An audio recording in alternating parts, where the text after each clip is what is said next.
Your secret identity has been found out by the villain. Instead of using it against you, the villain goes to your hero association and files a case against them for child endangerment due to the fact that you are 12. Wastelander froze, hearing a tapping at his window. The villain carefully stepping towards the window of his garage, peering outside, seeing the formidable hero hovering outside. There they were, a 7-foot monster of a human, hidden beneath a carefully augmented suit.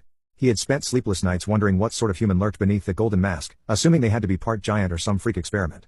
It never would have occurred to him that a 12-year-old girl was underneath it, at least not until he followed her home after a battle. Adjusting his goggles, Wastelander waited for her to do something, only for his wall to shake, the metal twisting as she pulled it towards her, landing it in her palm. When the metal connected with her palm, it contorted, spinning rapidly until it was a perfect shiny ball in her hand. She tossed the ball towards him, watching Wastelander bounce it in his hands as he attempted to catch it. "You have a complaint?" the voice synthesizer said, giving her a tough, rugged voice that should have been coming out of a burly biker, not a 12-year-old girl. Angelic Spite cracked her robotic knuckles, trying to look fierce. And in the past, that action would have made Wastelander shiver, but knowing who was under the mask took away his fears. Instead, he only felt concern for her safety. "What are you doing? Land before you hurt yourself. Seriously, kid." Wastelander grabbed her robotic hand, pulling her to the ground.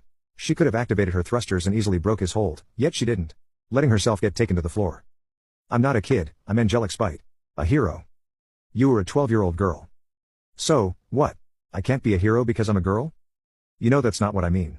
Wastelander groaned, walking through his garage, stopping at his workbench. He didn't have any inventions currently on display, only blueprints, not having the urge to build recently, not since he realized he had been unintentionally attacking someone so young. "The organization delisted me because of you." "They didn't know you were a kid?" "Of course not. No one did. That's why it was the perfect disguise. I spent years designing this suit, and you ruined it. I'm gonna..." She crunched her robotic hands, trying to think of something she could threaten him with. "Beat me to death?" Wastelander offered, taking a pre-mixed gin and tonic from his fridge. He wouldn't fight back if she went that route, unable to harm a kid. He was a villain, sure. A thief obsessed with building the best vehicle stolen money could buy, but he wasn't evil. He had standards. Angelic Spite only grew more enraged when she realized she didn't have many options. Attacking a defenseless person went against her beliefs as a hero, and without that, she didn't have much else she could do to the man. His garage was empty, and he didn't have any new projects to pull apart. So she sulked, crossing her arms. "This isn't fair." Wastelander sipped his drink, nodding. "It isn't. Life's not fair, kid. Why not wait until you're an adult? Go be a hero then. Don't rush towards this life. Look where it got me. I started working as a villain when I was 12.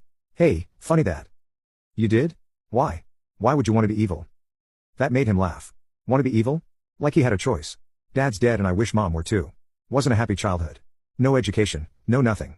I thought stealing would get my mother's attention, get her to at least acknowledge she had a son, and it didn't.